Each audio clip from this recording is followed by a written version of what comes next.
冷焊机用焊丝的时候，乌针要放在焊丝的正前方，不能这样子翘起来，焊丝要紧紧的贴在焊缝上面，一个点压一个点往下焊。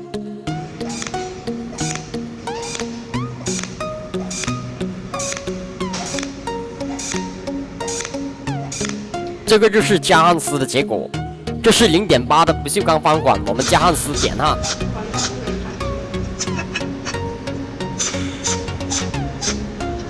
我们来看看这个焊点，这是上一个视频没有焊接完成的铁管套焊，我们将它焊接，加的是0.8的碳钢焊丝去填充缝隙。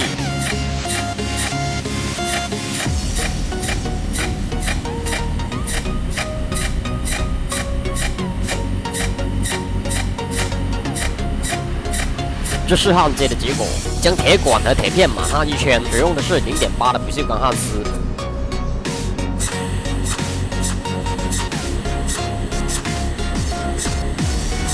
焊接之后，焊点不变色。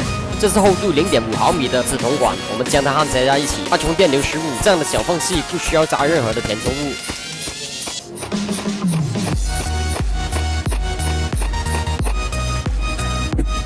继续焊接厚度0.5的黄铜管，脉冲电流与紫铜管一样不变，也不需要加任何的焊丝，因为黄铜的含金量比较高，焊接时表面会形成一层黑色的杂质。焊接完成之后，可以用各种方法去清理。这样一起形不成焊点时，我们可以粘针形成第一个焊点。形成第一个焊点之后，从上一个焊点的尾部往下去焊接。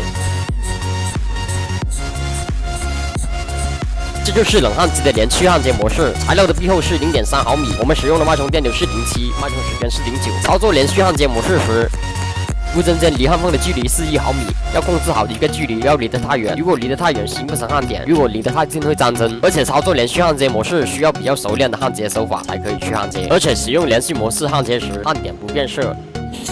这样的大缝隙，我们可以加2根焊丝填充，加的是1.0的碳钢焊丝。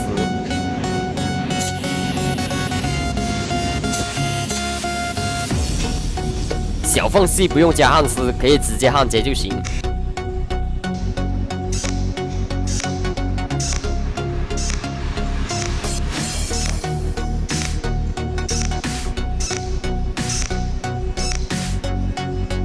这是1.0的铁板，我们使用点焊。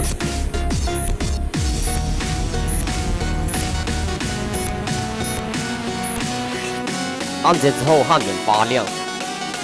不锈钢四方管内角焊接，板材壁厚0.5，使用的脉冲电流是10，脉冲时间是12。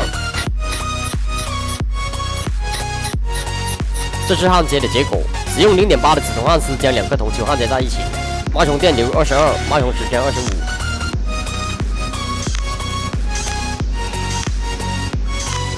这就是固定的结果。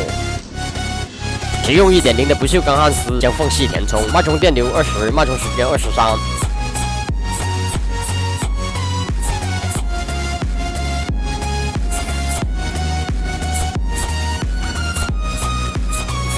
这就是填充的结果。继续使用焊丝将大缝隙连接在一起，脉冲电流与脉冲时间都不变。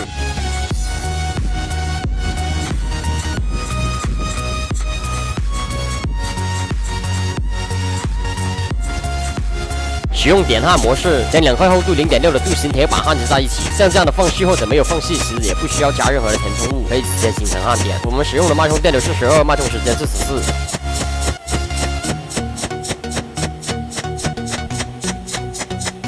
焊接完成之后，表面形成的黑色杂质可以用刷子或者拉丝布去清理。